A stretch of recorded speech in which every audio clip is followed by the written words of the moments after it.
പ്രബുദ്ധരായ അംഗങ്ങളെ, പ്രിയമുള്ളവർ, വർഷങ്ങൾക്ക് മുമ്പ് മുതൽ പല വിഷയങ്ങളെക്കുറിച്ചും ഒരുപാട് സ്ഥലങ്ങളിൽ പ്രസംഗിച്ചിട്ടുമുണ്ട്. എങ്കിലും കഴിഞ്ഞ ദിവസം അദ്ദേഹം എന്നെ വിളിച്ചിട്ട്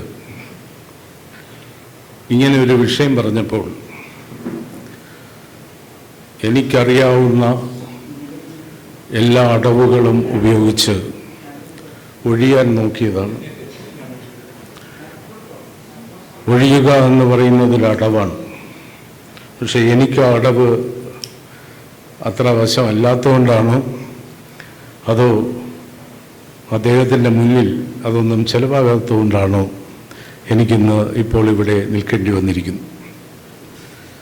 നമ്മുടെ വിഷയം ജനങ്ങളിൽ നിന്ന് IASകാർ അകലെയോ അരികിലോ,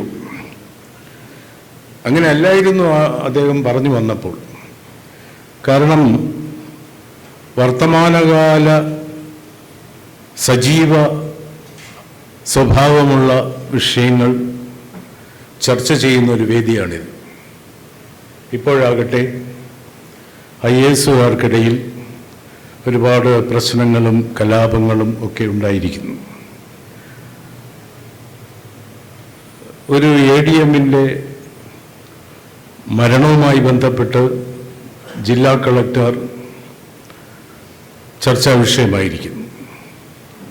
2 യുവ IASകാർ സസ്പെൻഡ് ചെയ്യപ്പെട്ടിരിക്കുന്നു. അഡീഷണൽ ചീഫ് സെക്രട്ടറിയുടെ സ്റ്റാറ്റസിലുള്ള ഒരാൾ വിമർശനങ്ങൾക്ക് വിധേയമായിക്കൊണ്ടിരിക്കുന്നു. ഈ ഒരു സാഹചര്യത്തിൽ അതിനെക്കുറിച്ചൊക്കെ ചർച്ച ചെയ്താലോ എന്നാണ് അദ്ദേഹം ചോദിച്ചത്. സത്യത്തിൽ എൻ്റെ അഭിപ്രായം അതൊന്നും ശരിക്കും പൊതുവേദികൾ ചർച്ച ചെയ്യേണ്ട വിഷയമേ അല്ല. അത് ആന്തരികമായ ആഭ്യന്തരമായ സംഭവങ്ങളാണ്. അപ്പോഴാണ് ഇങ്ങനെ ഒരു വിഷയം രൂപപ്പെട്ടത്. കാരണം IASകാരെന്ന് പറയുന്നത് ഭരണകർത്താക്കളാണ്, ഭരണ തലത്തിൽ നിൽക്കുന്നവരാണ്. നമ്മളുടെ ജനാധിപത്യ വ്യവസ്ഥിതിയുടെ പില്ലറുകൾ എന്ന് വിശേഷിപ്പിക്കുന്ന ലെജിസ്ലേച്ചറും ജുഡീഷ്യറിയും പോലെ എക്സിക്യൂട്ടീവിൻ്റെ ഭാഗമാണ് അഡ്മിനിസ്ട്രേറ്റീവ് സർവീസിലുള്ളവർ. എക്സിക്യൂട്ടീവ് എന്ന് പറയുമ്പോൾ അതിലാണ് ഭരണകർത്താക്കളും വരുന്നത്. പക്ഷേ ഈ അഡ്മിനിസ്ട്രേഷൻ്റെ ചുക്കാൻ പിടിക്കുന്ന ഈ IASകാരും നമ്മൾ തിരഞ്ഞെടുത്തയക്കുന്ന നമ്മുടെ ഭരണപ്രതിനിധികളും തമ്മിൽ ഒരു വ്യത്യാസമുള്ളത്, അവർ ജനങ്ങളുടെ പ്രതിനിധികളാണ്. ജനങ്ങളുടെ പ്രതിനിധികൾ എന്ന് പറയുമ്പോൾ അവർക്കൊരു പീരീഡുണ്ട്, ഒരു കാലയളവുണ്ട്. അത് 5 വർഷമാണ് ഭാരതത്തിൽ. 5 വർഷം കഴിഞ്ഞ് അവർ മാറാം, അവരുടെ പാർട്ടി മാറാം, രാഷ്ട്രീയം മാറാം. പക്ഷേ IASകാർ മാറുന്നില്ല. കാരണം അവരെ തിരഞ്ഞെടുത്തത് ജനങ്ങളല്ല, അവർ പരീക്ഷ എഴുതി വന്നവരാണ്. അവരെന്തുകൊണ്ട് മാറുന്നില്ല എന്ന് ചോദിച്ചാൽ, ഈ തുടങ്ങി വെച്ച ഒരുപാട് പദ്ധതികളുണ്ട്, നയങ്ങളുണ്ട്, ക്രമങ്ങളുണ്ട്. അതെല്ലാം തുടരേണ്ടതുണ്ട്, അതെല്ലാം ഫലവത്താകേണ്ടതുണ്ട്, പ്രായോഗിക തലത്തിൽ കൊണ്ടുവരേണ്ടതുണ്ട്. അതിനുവേണ്ടി അവർ തുടരുകയാണ്. ഇതാണ് അതിൻ്റെ അടിസ്ഥാനപരമായ വ്യത്യാസം. ഞാൻ അതിലേക്കൊന്നും പോകുന്നില്ല. ഒരു IASകാരൻ അനുവർത്തിക്കേണ്ട ധർമ്മം എന്താണ് എന്നുള്ളതാണ്. IASലേക്കാണ് നമ്മുടെ, അല്ലെങ്കിൽ സിവിൽ സർവീസിലേക്കാണ് നമ്മുടെ പുതിയ കുട്ടികൾക്കൊക്കെ വലിയ താല്പര്യം, അതൊരു സ്വപ്നമാണത്. അവരോട് ചോദിക്കും, മോക്ക് ഇൻ്റർവ്യൂവിന് ചോദിക്കും, അല്ലാത്ത ഇൻ്റർവ്യൂവിനൊക്കെ ചോദിക്കും, എന്താണ് നിങ്ങൾ IAS തിരഞ്ഞെടുക്കുന്നത്? അവർ പറയും ടു സർവ് ദ മാസസ്. സർവീസാണ്, സേവനം ചെയ്യാൻ വേണ്ടിയാണ്. സേവനം എന്ന് പറഞ്ഞാൽ അത് മനുഷ്യത്വത്തിൻ്റെ പര്യായമാണ്. സേവനം, സഹകരണവും മനുഷ്യത്വത്തിൻ്റെ പര്യായമാണ്. അപ്പോൾ ജനങ്ങളെ സേവിക്കാൻ വേണ്ടിയാണ് ഞങ്ങൾ ഈ പ്രൊഫഷൻ തിരഞ്ഞെടുക്കുന്നത് എന്ന് തന്നെയാണ് എല്ലാവരും പറയുന്നത്. എന്ന് പറഞ്ഞാൽ ഡോക്ടേഴ്സായിട്ടുള്ള എത്ര പേര് ഈ രംഗത്തേക്ക് വരുന്നു, എഞ്ചിനീയേഴ്സ് വരുന്നുണ്ട്, പ്രൊഫഷണൽ കോഴ്സ് കഴിഞ്ഞവർ വരുന്നുണ്ട്. അപ്പോൾ ഡോക്ടറായിട്ട് ഒരാൾ മാറിക്കഴിഞ്ഞതിന് ശേഷം ഈ പ്രൊഫഷനിലേക്ക് വരുമ്പോൾ അവർ പഠിച്ചതെല്ലാം, അവർക്ക് വേണ്ടി രാഷ്ട്രം ചെലവിട്ടതെല്ലാം വെറുതെ ആവില്ലേ എന്നൊരു ചോദ്യമുണ്ട്. എങ്കിലും അവർ പറയുന്നു അതിനുമപ്പുറത്ത് ജനസേവനത്തിൻ്റെ കാംക്ഷ കൊണ്ട് ഞങ്ങൾ വരുന്നു. അപ്പം ഈ മനസ്സിൻ്റെ ചില്ലകളിൽ ആദർശത്തിൻ്റെ പൂക്കൾ വിരിയുന്ന ഒരു കാലമുണ്ട്.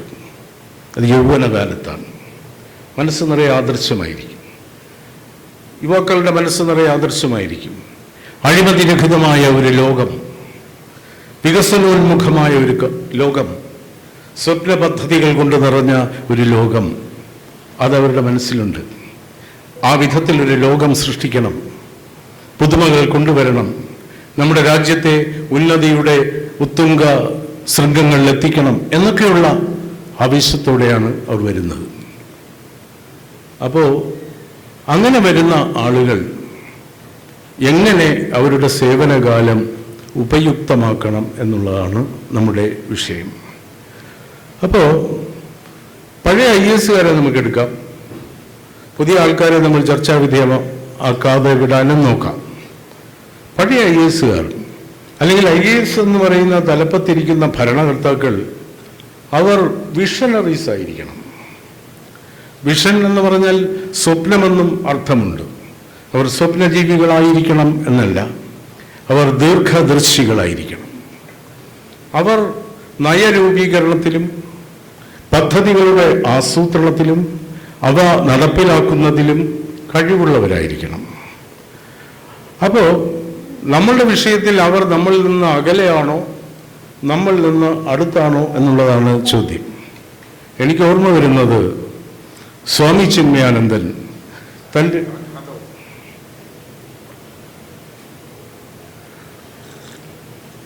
തൻ്റെ ഒരു പ്രഭാഷണത്തിൽ സ്വാമി ചിന്മയാനന്ദൻ പറഞ്ഞു, See, God is farther than the farthest. God is farther than the farthest. സ്വാമി ചിന്മയാനന്ദൻ നല്ലൊരു പെർഫോമറാണ്, നല്ലൊരു പ്രഭാഷകനാണ്, നല്ലൊരു അവതാരകനാണ്. അതുകൊണ്ടാണ് അദ്ദേഹത്തിന് പ്രസംഗം കൊണ്ട് മാത്രം ലോകം മുഴുവൻ തൻ്റെ അനുയായികളെയും ശിഷ്യഗണങ്ങളെയും തന്നെ കേൾക്കാനുള്ള സഹൃദയ സദസ്സിനെയും സൃഷ്ടിച്ചത് അദ്ദേഹത്തിൻ്റെ പ്രഭാഷണ പാഠവും കൊണ്ടാണ്. നമ്മുടെ SMB സ്കൂളിനടുത്തുള്ള മാഞ്ഞാലിക്കുളം മൈതാനത്ത് എൻ്റെ കൗമാരകാലത്തൊക്കെ അദ്ദേഹത്തിൻ്റെ ഗീതായജ്ഞമുണ്ടായിരുന്നു. എന്തുമാത്രം ആളുകൾ തടിച്ചുകൂടും, ഹിന്ദുക്കൾ മാത്രമല്ല എല്ലാവരും വരും അദ്ദേഹത്തിൻ്റെ പ്രഭാഷണം കേൾക്കാനാണ്. അപ്പോൾ സ്വാമി തമാശയും ഒക്കെ പറയും, മലയാളം ഇടയ്ക്ക് പറയും, എങ്കിലും അദ്ദേഹം പറഞ്ഞു, See, God is farther than the farthest.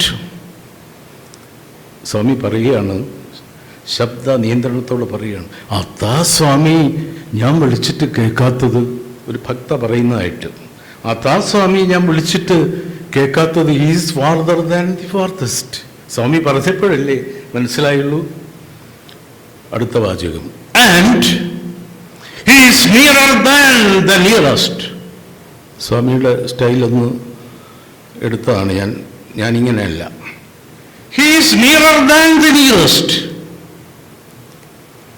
ഈ ഭക്ത തന്നെ ചോദിക്കുന്നു, എന്താ സ്വാമി ഒരു ബോധക്ഷയം പോലെ, നേരത്തെ പറഞ്ഞതല്ലല്ലോ ഇപ്പോൾ പറയുന്നത്, എവിടെന്നാ ഇന്ന് ഭക്ഷണം കഴിച്ചതെന്ന്. ആ സന്ദർഭം ഞാൻ വിടുന്നു. IAS-നെ കുറിച്ചും അത് തന്നെയാണ് എനിക്ക് പറയാനുള്ളത്. They are farther than the farthest and nearer than the nearest. Nearer than the nearest നമ്മുടെ അരികിലാണോ? ആണ്. എന്നാൽ അകലെയല്ലേ? ആണ്. അതാണ് IAS. ഓഫീസേഴ്സ് എന്ന് പറയുന്നത്. അരികിലാണ് എന്ന് തെളിയിക്കാൻ അവർ ഓടയിലിറങ്ങേണ്ടതില്ല എന്നാണ് എൻ്റെ അഭിപ്രായം. അങ്ങനൊരു ചിന്താഗതിയൊക്കെ ഇടയ്ക്കുണ്ടായി. അവർ തന്നെ നേതൃത്വം കൊടുത്ത് നമ്മുടെ ഓടകൾ എന്ന് പറഞ്ഞാൽ ലോക മാതൃകയായ ഓടകളാണ്. ആ ഓടകൾ വൃത്തിയാക്കുന്നതിന് ആ സ്പോട്ടിൽ വന്ന ഒരു സന്ദർഭമുണ്ട്. അവിടെയാണ് സുഗതകുമാ ടീച്ചർ പറഞ്ഞത് അതിൻ്റെ ആവശ്യമില്ല, അങ്ങനെയാണെങ്കിൽ അവർ ഇവിടെ വരേണ്ടിയിരുന്നവരും അല്ല എന്ന്. അപ്പോൾ അങ്ങനെ വന്നിട്ട് നിയറാവേണ്ട കാര്യമില്ല. പിന്നെയോ നമ്മളെ നിത്യജീവിതത്തിൽ സ്പർശിക്കുന്ന കാര്യങ്ങൾ ചെയ്യുമ്പോൾ അവർ നമ്മുടെ അടുത്ത് എത്തുകയാണ്. എനിക്ക് ആർ രാമേന്ദ്രൻ നായർ IAS നമ്മുടെ ചീഫ് സെക്രട്ടറിയൊക്കെ ആയ ആളാണ്, സാംസ്കാരിക വകുപ്പ് സെക്രട്ടറിയൊക്കെ ആയിരുന്ന ആളാണ്. അതെ. അപ്പോൾ ഞാൻ സെക്രട്ടേറിയറ്റ് വരുമ്പോൾ അദ്ദേഹം സാംസ്കാരിക സെക്രട്ടറിയാണ്. അതിനു മുമ്പേ പരിചയമുണ്ട്. അദ്ദേഹം ഒരുപാട് കാര്യങ്ങൾ ചെയ്തു. അക്കൂട്ടത്തിൽ ഒന്നാണ് യുവജനോത്സവം. നമ്മുടെ യുവജനോത്സവം, സ്കൂൾ യുവജനോത്സവം. അദ്ദേഹം DPA ആയിരുന്നു, ഇപ്പോൾ തുടങ്ങിയതാണ്.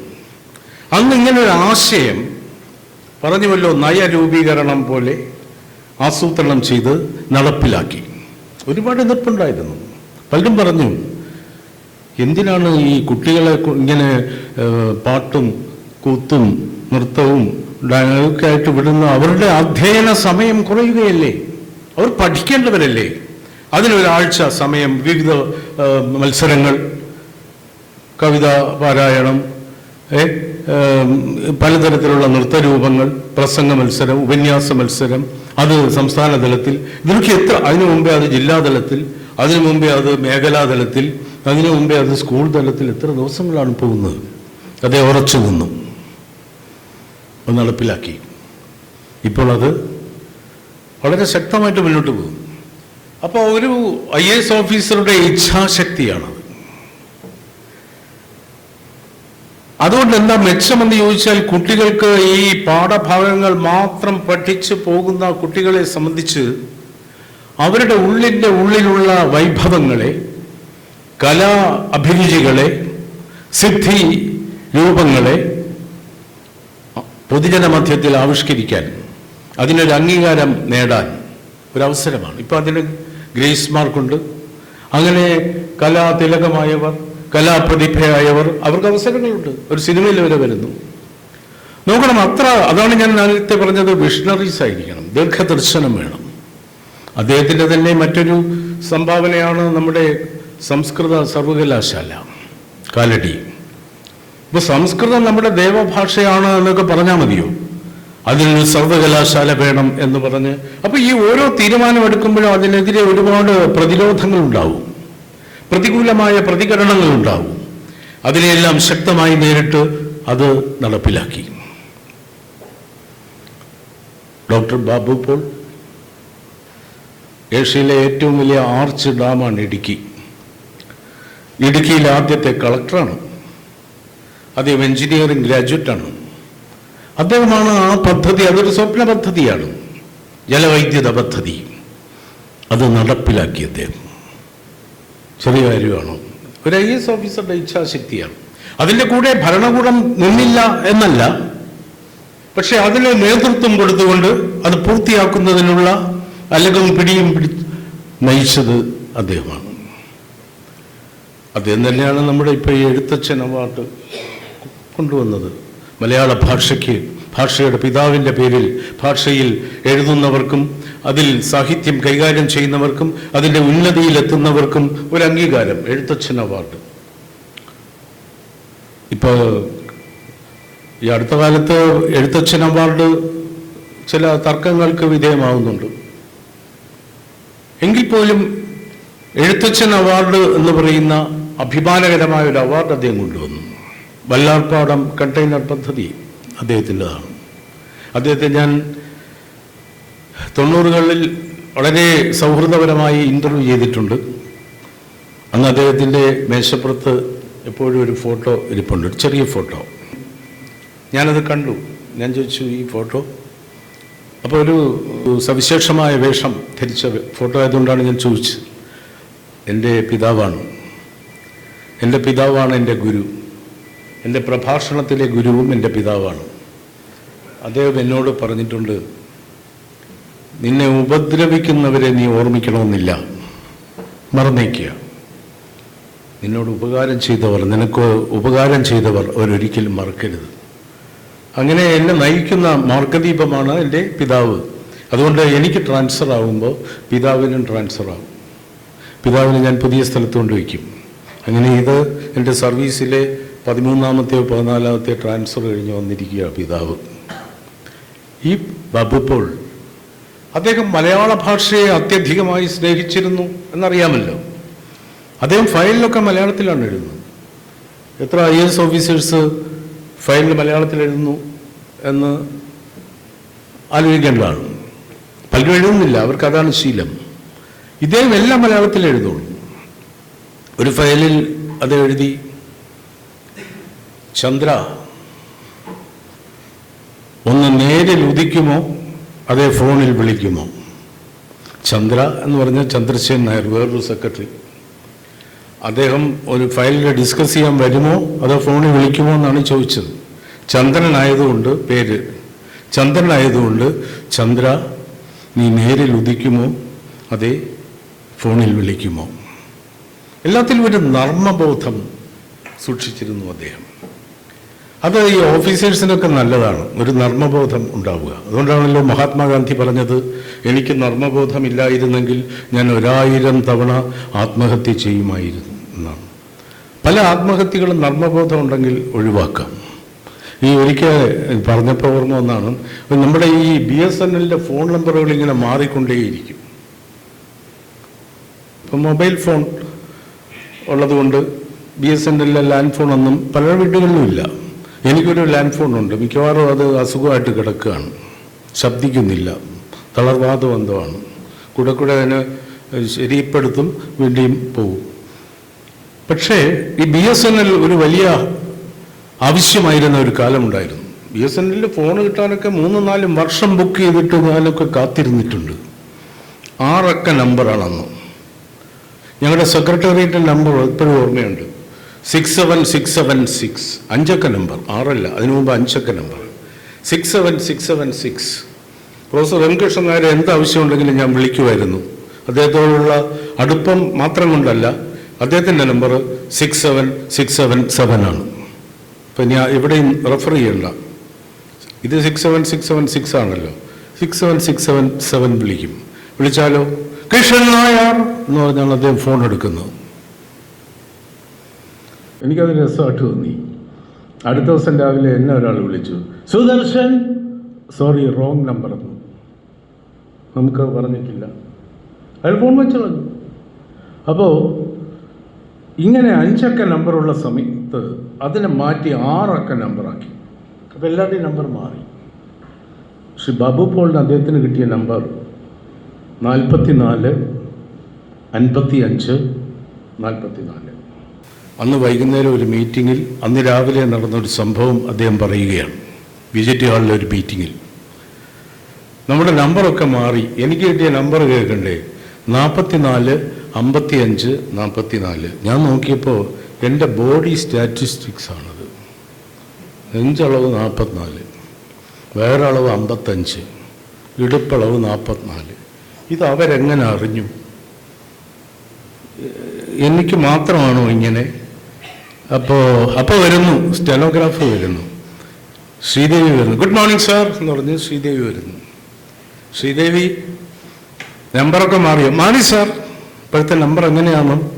36 26 66. ഇപ്പം കറക്റ്റാണ്. ഇങ്ങനെ തമാശ പറയുമായിരുന്ന, ഇങ്ങനെ മലയാളത്തിൽ മനോഹരമായി എഴുതുമായിരുന്ന, ഫയൽ എഴുതുമായിരുന്ന ആ ഓഫീസർ ബാബു പോൾ, അദ്ദേഹം ജനങ്ങളുടെ അടുത്താണോ അകലെയാണോ? അതാണ് എൻ്റെ ചോദ്യം. അടുത്താണോ അകലെയാണോ? നമ്മുടെ നാട്ടിലെ പെണ്ണുങ്ങൾ, കുടുംബിനികളായ സാധാരണ സ്ത്രീകൾ, തൊഴിലാളികളുടെ ഭാര്യമാർ എന്ന് വയ്ക്കാം. അവരെന്താ ചെയ്യുന്നപ്പോൾ അതിൽ കുട്ടികളെ സ്കൂളിൽ വിട്ടാൽ അവർ വീട്ടിൽ കാണും. ചിലപ്പോൾ ആ സമയം, പകൽ സമയം അവർ ചെലവഴിക്കുന്നത് അടുത്ത വീട്ടുകാരിയുമായി സംസാരിച്ചു കൊണ്ടായിരിക്കും. അത് പലപ്പോഴും അവരുടെ കാര്യമായിരിക്കണമെന്നുമില്ല, നാട്ടുകാരുടെ കാര്യങ്ങളായിരിക്കും. അതിൻ്റെ സാങ്കേതിക പദം ഞാൻ ഉപയോഗിക്കുന്നില്ല. പണ്ടൊക്കെ പേൻ നോക്കിയൊക്കെ സമയം കളയുമായിരുന്നു. അപ്പോഴും ഇത് തന്നെ പരിപാടി. ഇങ്ങനെയെല്ലാം സമയം കളഞ്ഞ് കഴിഞ്ഞിരുന്ന കുടുംബിനികൾ വൈകുന്നേരം ആകുമ്പോൾ രാവിലെ പണിക്ക് പോയ ആൾ വീട്ടിൽ വന്ന് എണ്ണയോടെയാണ് വരുന്നത്. പലവ്യഞ്ജനക്കടയിൽ നിന്ന് എണ്ണ വാങ്ങിച്ച് കൈ നിറയെ എണ്ണ കൊടുക്കും. ആ എണ്ണ തലയിൽ പൊത്തി കുളിച്ച് അയാൾ പോവുകയാണ്, എൻ്റർടൈൻമെൻറ്റിന് പോവുകയാണ്. പകൽ മുഴുവൻ അധ്വാനിച്ചല്ലേ. എന്തെങ്കിലും കുറച്ച് കാശ് കൊടുത്താലായി, കൊടുത്തില്ലേലായി. അങ്ങനെ എത്രയോ വീടുകൾ നിത്യ ദുരിതത്തിലും ദുഃഖത്തിലും പട്ടിണിയിലും. അങ്ങനെയാണ് ചാരായമൊക്കെ ഈ നാട്ടിൽ നിരോധിക്കേണ്ടി വന്നത്. ആ ഒരു കാലം ഉണ്ടായിരുന്നു നമുക്ക്. അത്തരം സ്ത്രീകളെ സ്വന്തമായി പൈസ സമ്പാദിക്കുവാനും സ്വരൂപിക്കുവാനും ഉള്ള ഒരു അവസ്ഥ ഉണ്ടാക്കി കൊടുത്തത്, അവർ നാടിന് സപ്രയോജനമായി തീരുന്ന വിധത്തിലുള്ള പദ്മപഥങ്ങളിൽ ഏർപ്പെടാനുള്ള അവസരമൊരുക്കിയത് ഒരു IAS ഓഫീസറാണ്. അദ്ദേഹത്തിൻ്റെ പേരാണ് TK ജോസ്. അദ്ദേഹം കൊണ്ടുവന്ന പദ്ധതിയാണ് ഇന്നത്തെ നമ്മുടെ ഗവൺമെൻറ്റിൻ്റെ ഏറ്റവും വിജയിച്ച സംരംഭമായ കുടുംബശ്രീ. കുടുംബശ്രീയിലെ സ്ത്രീകൾ ഇപ്പോൾ എന്തൊക്കെയാണ് ചെയ്യുന്നത്? സ്വാദിഷ്ടമായ ഭക്ഷണം അവരൊരുക്കുന്നു. പലയിടത്തും ക്യാൻറ്റീൻ നടത്തുന്നത് അവരാണ്.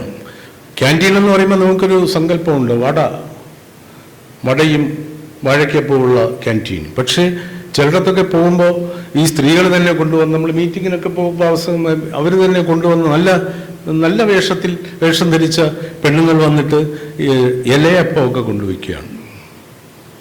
ഇലയപ്പം എന്ന് പറഞ്ഞാൽ മനസ്സിലായില്ലേ? അതൊക്കെ നമുക്ക് ഈ സാധാരണ ക്യാൻറ്റീനിൽ കിട്ടുന്നതല്ല, ഇലയപ്പം. അതുപോലെ വേറെ ഒരു സാധനം, എന്താണ് അതിന് പറയുന്നത്, സുഖിയൻ, മോദകം എന്ന് പറയുന്നു അല്ലേ? പയർ കൊണ്ടാണ് സായിപ്പ് ഞെട്ടിയത്. സായിപ്പ് എല്ലാം കണ്ടുപിടിച്ച ആളാണ്, വിമാനം കണ്ടുപിടിച്ച ആളാണ്. പക്ഷേ ഈ മോദകം എടുത്തിട്ട് പുള്ളി കുറേ നേരം വളച്ചും തിരിച്ചും നോക്കിക്കൊണ്ടിരുന്നു. പുള്ളിക്ക് പിടികിട്ടുന്നില്ല ഈ പയറെല്ലാം കൂടെ ഏതിലേ കയറി എന്ന് പിടികിട്ടുന്നില്ല. അപ്പം ഇങ്ങനെയൊക്കെയുള്ള അവർക്കെല്ലാം മനസ്സിലായി, ആറ്റം ബോംബ് കണ്ടുപിടിച്ചവരാണ്. പക്ഷേ മോദകത്തിൻ്റെ മുമ്പേ അവർ തകർന്നുപോയി. അപ്പോൾ ഈ സ്ത്രീകൾ ഈ രംഗത്തെല്ലാം വന്നത് ഒരു IAS ഓഫീസറുടെ ചിന്തയിൽ നിന്നാണ്. അതുകൊണ്ടാണ് അവരെ വിഷണറീസ് എന്ന് പറയുന്നത്. അങ്ങനെ എത്രയോ പേര്.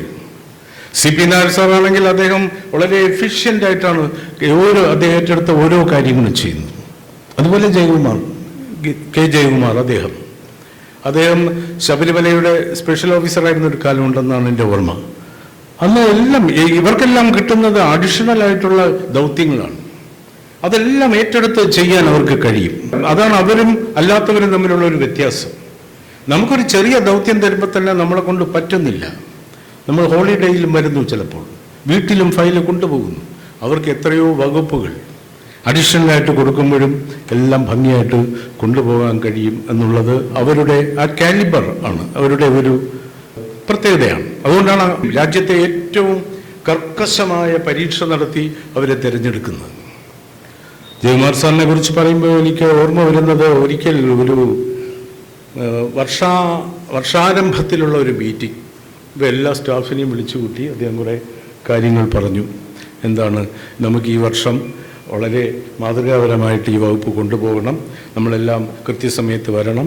ഈ ഫയലുകളെന്ന് പറയുന്ന അതിനകത്ത് ജീവൻ്റെ തുടിപ്പുണ്ട്, അതിനകത്ത് പലരുടെയും ആത്മാവുണ്ട്, ആത്മാവിൻ്റെ രോദനമുണ്ട്, ആത്മാവിൻ്റെ സ്പന്ദനമുണ്ട് എന്നൊക്കെ പറഞ്ഞ് നല്ല മലയാളത്തിൽ അദ്ദേഹം പറഞ്ഞുകൊണ്ടിരിക്കുക പിന്നിൽ നിന്ന് ആരോ വിളിച്ചു പറഞ്ഞു, സാർ ഇംഗ്ലീഷ് പ്ലീസ്. എല്ലാവരും ഞെട്ടിപ്പോയി. അവിടുത്തെ ഒരു ബൈൻഡറോ മറ്റോ ആണ് അത് പറഞ്ഞത്. Sir English please. അദ്ദേഹവും ഞെട്ടി. കാര്യം അദ്ദേഹം ഒരു സീനിയർ സെക്രട്ടറി അല്ലേ. ഇങ്ങനെ പച്ച മലയാളത്തിൽ പറഞ്ഞ മോശമായെന്ന് അദ്ദേഹത്തിന് തോന്നി. അദ്ദേഹം ഇംഗ്ലീഷിലേക്ക് സ്വിച്ച് ഓവർ ചെയ്തു, മാറി. മീറ്റിംഗ് തീരാൻ കാത്തിരിക്കുകയായിരുന്നു ആളുകൾ. അവർ ചെന്ന്, ഇയാളുടെ പേര് മാധവൻ എന്നാണ്, ഈ പറഞ്ഞ ആളുടെ പേര്. മാധവനോട് ചോദിച്ചു, എന്താ മാധവൻ, എന്താ അദ്ദേഹത്തോട് ഇംഗ്ലീഷിൽ പറയാൻ പറഞ്ഞ്? അല്ല, അദ്ദേഹം പറഞ്ഞു വരുന്നത് കൃത്യസമയത്ത് വരണം, വരാത്തവരുടെ പേരിൽ പിന്നെ ആക്ഷൻ എടുക്കേണ്ടി വരുമെന്നൊക്കെയാണ്. അപ്പോൾ അത് ഇംഗ്ലീഷിലായാൽ നമുക്ക് മനസ്സിലായില്ലെന്നെങ്കിലും പറഞ്ഞ് എഴുതി കൊടുക്കാമല്ലോ. എന്തായാലും മാധവന് അന്ന് മുതൽ ഒരു പുതിയ പേര് വന്നു, ഇംഗ്ലീഷ് മാധവൻ. അപ്പം ഇങ്ങനെ ഒരുപാട് പഴയ IAS രംഗത്തുണ്ടായിരുന്നവർ, അവർ മാത്രമല്ല പുതിയ ആളുകളും പുതിയ പുതിയ പദ്ധതികൾ കൊണ്ടുവരികയാണ്. അതാണ് അവർ മിഷണറീസ് എന്ന് പറയുന്നത്. അപ്പോൾ അവർ നമ്മളോട് അടുത്താണ്. ഇപ്പോൾ നമ്മുടെ വീട്ടിലെ ഒരു വീട്ടമ്മയ്ക്ക്, ഞാൻ നേരത്തെ പറഞ്ഞ പോലെ ഒരു വീട്ടമ്മയ്ക്ക് ആശ്വാസം കിട്ടുന്നുവെങ്കിൽ IAS ഓഫീസർ ആ വീട്ടിൽ വന്ന് രൂപ കൊടുത്തിട്ട് പോകേണ്ട കാര്യമുള്ളൂ. അല്ലാതെ തന്നെ അദ്ദേഹത്തിൻ്റെ ഒരു ബ്രെയിൻ ചൈൽഡ്, അദ്ദേഹത്തിൻ്റെ ഒരു മസ്തിഷ്കോൽപ്പന്നത്തിൻ്റെ ഭാഗമായി അവർക്ക് അതിൻ്റെ ഗുണം കിട്ടുന്നു. Even though they are farther than the farthest, in effect they are nearer than the nearest എന്നുള്ളതാണ് ഞാൻ പറയാൻ ശ്രമിക്കുന്നത്. നമ്മുടെ പ്രളയകാലത്തൊക്കെ കളക്ടർമാർ എന്തുമാത്രം, ചെറുപ്പക്കാരായ കളക്ടർമാർ സാധാരണ മനുഷ്യർക്കിടയിൽ ഇറങ്ങി പ്രവർത്തിച്ച് വളരെയധികം സജീവമാവുകയുണ്ടായി. ആ വിധത്തിൽ അവർ നമ്മളുടെ അടുത്തെത്തുകയാണ്. ഇപ്പോൾ നരഹരി എന്ന് പറഞ്ഞിട്ടൊരു കളക്ടർ, ചെറുപ്പക്കാരനാണ്, ഗ്വാളിയർ ജില്ലയിലാണ് നരഹരി. അദ്ദേഹം ഒരു പ്രോജക്റ്റ് കൊണ്ടുവന്നു, ലേഡി ലക്ഷ്മി യോജന. ലേഡി ലക്ഷ്മി യോജന എന്ന് പറഞ്ഞാൽ വേറൊന്നുമില്ല, സ്ത്രീകളെ ആദരിക്കുകയും അവരെ ലക്ഷ്മിയായി കാണുകയും അവർക്ക് എല്ലാവിധത്തിലുമുള്ള എക്സ്പോഷർ കൊടുക്കുകയും ചെയ്യുക എന്നുള്ളതാണ് എൻ്റെ ഒരു ആശയം. അതൊക്കെ തന്നെയാണല്ലോ നമ്മുടെ പരമ്പരാഗതമായ ആശയവും. എത്ര നാര്യസ്തു പൂജ്യന്തേ, പ്രമാണങ്ങൾക്ക് വല്ല കുറവുണ്ടോ? എത്ര നാര്യസ്തു പൂജ്യന്തേ രമന്തേ തത്ര ദേവത എന്നല്ലേ? അതാണ് നമ്മുടെ പ്രിയങ്കനായ കവി മലയാളത്തിലേക്ക് തർജ്ജമ ചെയ്തത്. നാരിയെ പൂജിപ്പതങ്ങ് അങ്ങ് ദേവതാരാമം. നാരിയെ പൂജിപ്പതങ്ങ് അങ്ങ് ദേവതാരാമം. ഏത് കവിയാണ്? ഓരോ ശിശുരോദനത്തിലും കേൾപ്പു ഞാൻ ഒരു കോടി ഈശ്വര വിലാപം എന്ന് പറഞ്ഞ ആ കവി തന്നെ. അപ്പോൾ ഈ ആശയം അദ്ദേഹം കൊണ്ടുവന്നു, അത് പ്രാവർത്തികമാക്കിയ ഗവൺമെന്റിന്റെ ഭാഗമാക്കി. ഇപ്പോ ഇന്ത്യ ഗവൺമെന്റ് തന്നെ ഒരു വലിയ ഒരു പദ്ധതിയായി അത് മാറിയിരിക്കുന്നു. പേര് മാറി, ബേഠി ബച്ചാവോ ബേഠി പഠാവോ. അപ്പോൾ ഒരു IAS ഓഫീസറുടെ മനസ്സിലുണ്ടാകുന്ന ഉദിക്കുന്ന ആശയങ്ങൾ എത്രമാത്രം ദൂരവ്യാപകമായ ഫലങ്ങൾ, സത്ഫലങ്ങൾ ഉണ്ടാക്കുന്നു എന്നുള്ളതാണ്. അതുകൊണ്ടാണ് ഞാൻ പറഞ്ഞത് അവർ അരികിലുമാണ് അകലെയുമാണ്. കാരണം അവർക്ക് നമ്മുടെ ഇടയിൽ വന്ന് എപ്പോഴും നിൽക്കാൻ കഴിയില്ല. പിന്നെ ഇവർക്ക് അവരുടേതായ ഒരു രീതിവിധാനവും ഉണ്ട്. അത് അവർക്ക് കീപ്പ് ചെയ്തേ പറ്റൂ. അവരുടെ വേഷം, ഇപ്പോൾ യുവാക്കൾ പലരും ആ കോഡൊക്കെ ലംഘിച്ചെന്ന് തോന്നുന്നു. പഴയ ആളുകളൊക്കെ ഫുൾ സ്ലീവാണ് മിക്കവാറും. അവരുടെ വേഷം, അവർ വളരെ ഫിസിക്കലി ഫിറ്റായിരിക്കും. എന്തിനാണ് ഫിസിക്കലി ഫിറ്റാകുന്നത്? 24 മണിക്കൂറും ചിലപ്പോൾ ജോലി ചെയ്യേണ്ടി വരും. ഡെഡിക്കേറ്റഡ് ആയിരിക്കണമല്ലോ. 24 മണിക്കൂറും ജോലി ചെയ്യുന്ന ആൾ ഒരു 30 കിലോ കുടവേറും അതിൻ്റെ മറ്റനുസാരികളും കാര്യങ്ങളുമായിട്ട് വന്നാലോ അയാൾ അത്രയും ഡൈനാമിക് ആവുകയില്ല. അപ്പോൾ ഇവർ ഫിറ്റായിരിക്കും. രാവിലെ എക്സസൈസ് ഒക്കെ ചെയ്യും. അതൊന്നും പരസ്യമായിട്ടല്ല, നമ്മുടെ മ്യൂസിയത്തിലായിരിക്കില്ല അവർ നടക്കാനൊക്കെ പോകുന്നത്. എങ്കിൽ പിന്നെ അതൊരു ജാഥയായിട്ട് മാറും, ആവശ്യക്കാർ പറയുന്നത് പോകും. അപ്പോൾ അവരുടേതായ ഒരു ലോകം, അവർ സെഗ്രിഗേറ്റഡ് ആയി മാറുകയാണ് ബോധപൂർവം. എന്നിട്ടോ അവർ രാവിലെ കാണുന്ന ഊർജ്ജസ്വലതയോടെ തന്നെ വൈകുന്നേരവും സന്ധ്യയ്ക്കും ഈവൻ രാത്രിയിലും ആവും. നമ്മുടെ അല്ലാത്ത ഓഫീസേഴ്സ് പലപ്പോഴും വന്നപ്പോഴേ തന്നെ എല്ലാം കൊണ്ട് വെച്ചിട്ട് നേരെ പോവുകയാണ് ഇന്ത്യൻ കോഫി ഹൗസിലേക്ക്. ഭയങ്കര ക്ഷീണം. അപ്പോൾ അങ്ങനെയുള്ള ക്ഷീണമൊന്നുമില്ല. അവർക്കെല്ലാം അവിടെ സെർവ് ചെയ്യുകയാണ്. അവർക്ക് വാഹനങ്ങൾ വിട്ടുകൊടുത്തിരിക്കുകയാണ്. അവരുടെ വീട്ടുകാരെയും സഞ്ചരിക്കാനും കുട്ടിയെ വിളിക്കാനും ഒക്കെ അതിനുള്ള സംവിധാനങ്ങൾ കൊടുത്തിരിക്കുകയാണ്. എന്തുകൊണ്ടാണ്? അവരുടെ സർവീസ് എപ്പോഴും സമൂഹത്തിന് ആവശ്യമാണ്, ഭരണത്തിന് ആവശ്യമാണ്. അതുകൊണ്ട് തന്നെ അവരുടെ സമയം ലിമിറ്റഡാണ്. അവർക്ക് ഈ കണ്ടിട്ടില്ലേ വിസിറ്റിംഗ് ടൈം 3 to 5. ആ സമയത്ത് ഒരുപാട് പേര് കാണാൻ വരും. എല്ലാവർക്കും കുറച്ച് കുറച്ച് സമയം കൊടുക്കാൻ പറ്റുള്ളൂ. അവിടെ ചെന്നിരുന്നിട്ട് നമുക്ക് ഒരുപാട് സംസാരിക്കാൻ പറ്റില്ല. നമുക്ക് വലിയ ഇഷ്യൂ ആണല്ലോ, നമുക്ക് വലിയൊരു ഇഷ്യൂ ആണ്, അത് പറയാനാണ് വരുന്നത്. അപ്പോൾ നമ്മളിതെല്ലാം വിസ്തരിച്ച് പറഞ്ഞാൽ അദ്ദേഹത്തിന് വിസ്തരിച്ച് കേൾക്കാൻ സമയമില്ല. നിങ്ങളുടെ പോയിന്റ് എന്താണെന്ന് ചോദിക്കും, കാര്യം പറയൂ. അപ്പോൾ നമ്മൾ പുറത്തിറങ്ങിയിട്ടുണ്ട്, അയാളുടെ ഒരു ഗമ ഉണ്ടില്ലേ, അയാൾക്കൊന്ന് സംസാരിക്കാൻ പോലും ഉള്ള ഒരു മനസ്സില്ല. ഞാൻ പറയാതെ ഇങ്ങ് വന്നു എന്ന് പറയും. അങ്ങനെയല്ല, അങ്ങനെ പറഞ്ഞുകൊണ്ടിരിക്കാൻ സമയമില്ല. അത് ഈ മന്ത്രിമാർക്കും ഈ പ്രശ്നമുണ്ട്. മന്ത്രിമാരുടെ അടുത്ത് പഴയ ആളുകളൊക്കെ ചെന്ന് ഒരുപാട് സമയമെടുക്കും. മന്ത്രിയായി കഴിയുമ്പോൾ അവർ മറ്റൊരു അവസ്ഥയിലല്ലേ, അവർക്ക് 100 കാര്യങ്ങളല്ലേ, 100 മീറ്റിംഗ് അല്ലേ, 100 പ്രശ്നങ്ങളല്ലേ. അപ്പോൾ അവർ വളരെ തിരക്കിലായിരിക്കും. പഴയ ഒരു ഭരണാധികാരി, പേരൊന്നും ഞാൻ പറയുന്നില്ല, അദ്ദേഹത്തിന് നല്ല തിരക്കായിരുന്നു. നമ്മുടെ ഒരു മുഖ്യമന്ത്രി വലിയ തിരക്കായിരുന്നു. വലിയ തിരക്കായിരിക്കുമ്പോൾ പഴയ ഒരു കക്ഷി എന്ന് ഇതുപോലെയുള്ളവർ ചെന്ന് കുറേ നേരം ആവശ്യം പറഞ്ഞിട്ട് ആവശ്യമില്ലാത്തതും പറഞ്ഞുകൊണ്ടിരിക്കും. ചില ആവശ്യമില്ലാത്തതെല്ലാം പറഞ്ഞിട്ട് ആവശ്യം പറയുന്ന അവസാനമായിരിക്കും. അതിനൊന്നും സമയമില്ല. അതുകൊണ്ട് അദ്ദേഹം അതിനൊരു ഏർപ്പാട് ചെയ്തിരുന്നു. ഒരു 2-2.5 മിനിറ്റ് കൂടുതൽ ഇവിടെ ആരെങ്കിലും വന്നിരിക്കുകയാണെങ്കിൽ അയാളെ പിടിച്ച് പുറത്തു കൊണ്ടുപോകാനുള്ള ഒരു സംവിധാനം വളരെ നയപരമായി അദ്ദേഹം ഏർപ്പാട് ചെയ്തു. അപ്പോൾ ഉണ്ട് ഒരാൾ വരുന്നു, പണ്ടത്തെ ഒരു സഹപ്രവർത്തകനാണ്, പുള്ളിക്കൊരു കാര്യമായിട്ട് വന്നാണ്. അയാൾ വന്നിട്ട് വന്ന കാര്യം പറഞ്ഞതിന് ശേഷം അന്നത്തെ ട്രെയിൻ യാത്ര ഓർമ്മയുണ്ടോ? നമ്മൾ ഡൽഹിയിൽ നിന്ന് വരുന്ന ഒരു യാത്ര, എന്നിട്ട് നമ്മൾ ഇടയ്ക്ക് ഗോവയിൽ പോയി, ഓർമ്മയുണ്ടോ? അപ്പം ഇങ്ങനെയൊക്കെയുള്ള ഘട്ടം വരുമ്പോൾ അദ്ദേഹം PA-യോട് പ്രത്യേകം പറഞ്ഞിരുന്നു, ഞാൻ ഇങ്ങനെ കാണിക്കും,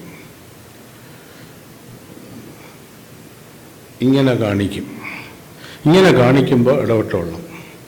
അതുപോലെ വേറൊരു കക്ഷി വന്നു, കാര്യം പറയാതെ കുറേ നേരമായിട്ടില്ല, അദ്ദേഹത്തെ ആവശ്യം പറയുന്നില്ല, എന്താണിപ്പോൾ വന്നത് അത് പറയാം. ഞാൻ ഇന്നലെ ഈ സ്വപ്നം കണ്ടു, ഏതാ നമ്മുടെ അന്നത്തെ, അപ്പോഴേക്കും പുള്ളി ഇങ്ങനെ കാണിച്ചു. പെട്ടെന്ന് PA ഇങ്ങോട്ട് വന്നിട്ട് പറഞ്ഞു, സാർ കേന്ദ്രത്തിൽ നിന്ന് അവർ വന്നു, എല്ലാവരും ഉണ്ടോ? എല്ലാവരും ഉണ്ട്. അതിനിടയ്ക്ക് ഇയാൾ സാർ ഒന്ന് പുറത്തോട്ട് വന്നു. മനസ്സറിയാതെ വെളിയിലായി. ഇതൊക്കെ വേണ്ടി വരും. അപ്പോൾ ഇത് ഡോക്ടർമാർക്കുണ്ട് ഈ പ്രശ്നം. ഡോക്ടർമാരുടെ അടുത്ത് ഓരോരുത്തരുടെ വെച്ചത് രോഗി എന്നിട്ട് വിസ്തരിച്ചാണ് പറയുന്നത്, എന്താണ് അസുഖം. ഡോക്ടറെ വീട്ടിലാണ്, ഒരുപാട് പേര് കാണാനുണ്ട്, എന്താണ് അസുഖം.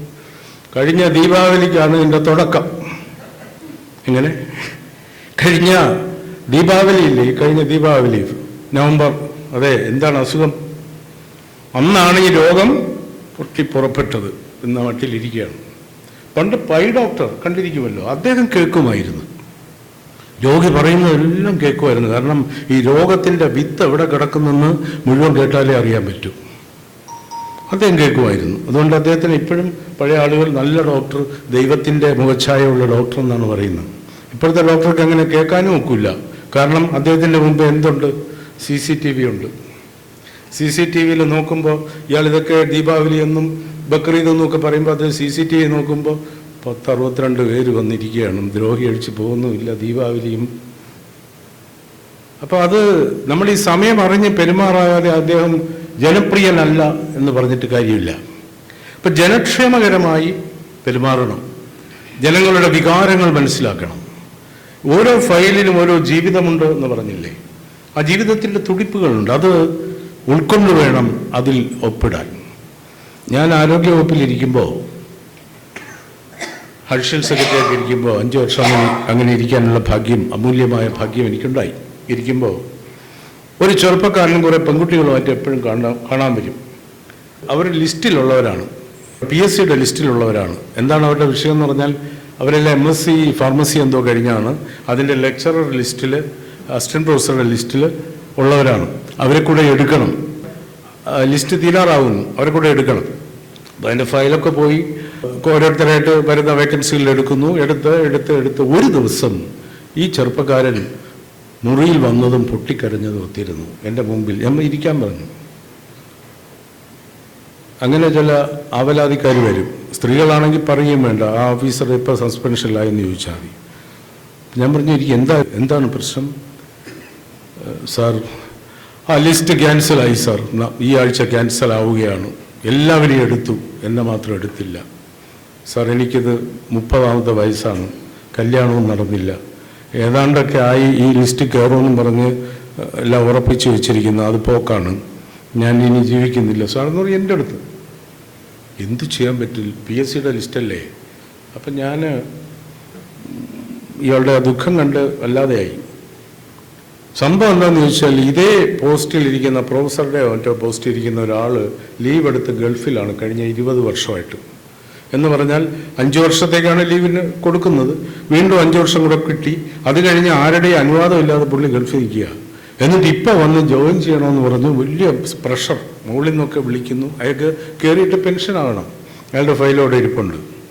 ഇപ്പം ഞാൻ പെട്ടെന്ന് ആലോചിച്ചു, ഇയാൾക്കിത് കൊടുക്കേണ്ട കാര്യമില്ല. കാരണം പുള്ളി 20 വർഷമായിട്ട് അവിഹിതമായിട്ട് ആധികാരികമല്ലാതെ അവിടെ നിൽക്കുകയാണ്. അപ്പോൾ ഇത് നിരാകരിച്ചുകൊണ്ട് ഓർഡർ ഇറക്കിയാൽ ആ ഓർഡറിൽ ഇയാളെ കയറ്റാം. ഞാൻ അങ്ങനെ ചിന്തിച്ചു. അപ്പോൾ ഇയാൾ ഏതാണ്ട് കരഞ്ഞൊക്കെ തോർന്ന് എന്നെ ഇങ്ങനെ നോക്കുകയാണ്, ഇനി കരയണോ എന്നുള്ള മട്ടിൽ. അപ്പോൾ ഞാൻ പറഞ്ഞു, നിങ്ങളൊരു കാര്യം ചെയ്യും, മണി 6:45, 7 ആവും. അപ്പുറത്ത് സെക്രട്ടറി ഇരിപ്പുണ്ട് എൻ്റെ അടുത്ത മുറിയിൽ.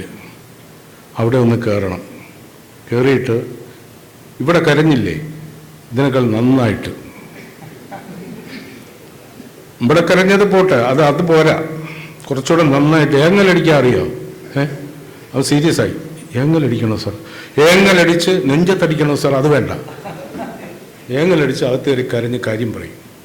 ഞാൻ പറഞ്ഞിട്ട് മതി. അപ്പോൾ അവൻ തിരിഞ്ഞു നിന്ന് ഏങ്ങലടിക്കുന്ന റിവേഴ്സൽ ഇവിടെ വെച്ച് വേണ്ട, പറഞ്ഞിട്ട് മതി.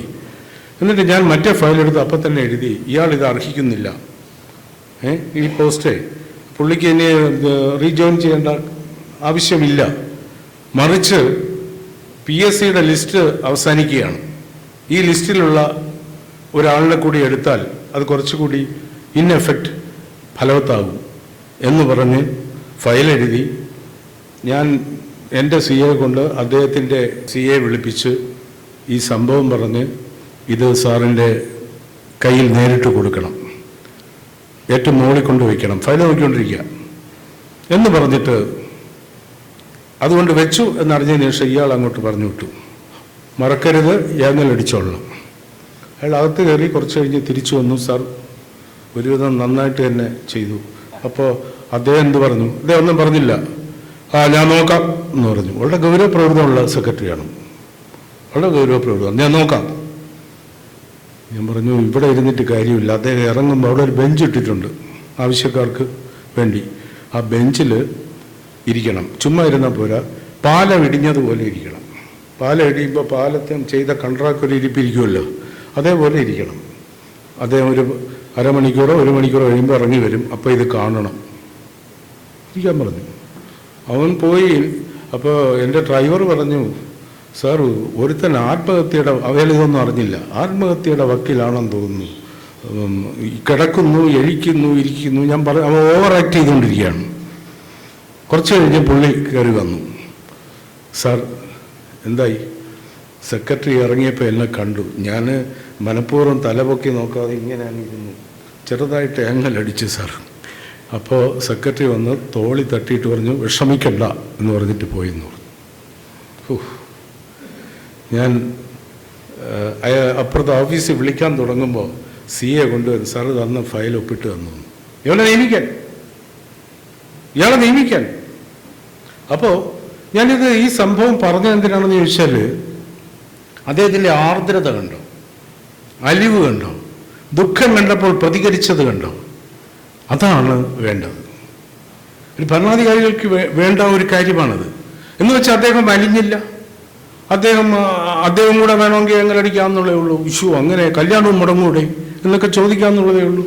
അദ്ദേഹം ഒന്നും പറഞ്ഞില്ല. കല്ല് പോലെ കേട്ടുകൊണ്ടിരുന്നിട്ട് യെസ് ഞാൻ നോക്കിക്കൊള്ളാം എന്ന് പറഞ്ഞു, പൊയ്ക്കൊള്ളാൻ പറഞ്ഞു. എന്നിട്ട് ഞാൻ എന്നെ ശരിക്കും ഇവിടെ ഏറ്റവും നല്ല നവാഗത സംവിധായകനുള്ള അവാർഡെങ്കിലും തരേണ്ടതാണ്. ഞാനല്ലേ ഇതെല്ലാം സംവിധാനം ചെയ്തത്, ഇവനെ കൊണ്ട് അഭിനയിപ്പിച്ചതും ഇതെല്ലാം ഡിസൈൻ ചെയ്തതും. അയാൾക്ക് ജോലി കിട്ടി.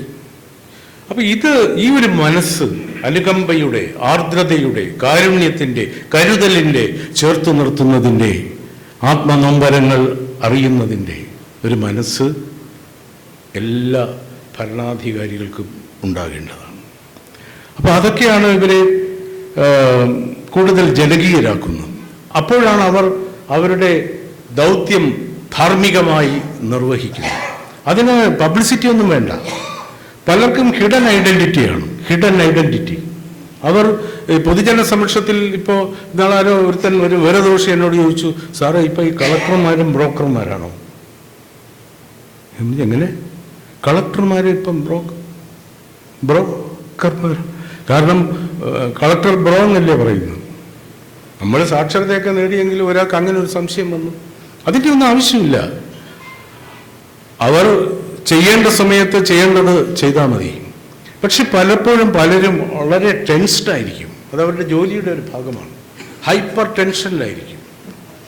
അതുകൊണ്ട് എന്ത് പറ്റും? ക്ഷിപ്രകോപികളായിരിക്കും. സെക്രട്ടേറിയറ്റിൽ പറഞ്ഞു കേട്ട ഒരു കഥയാണ്.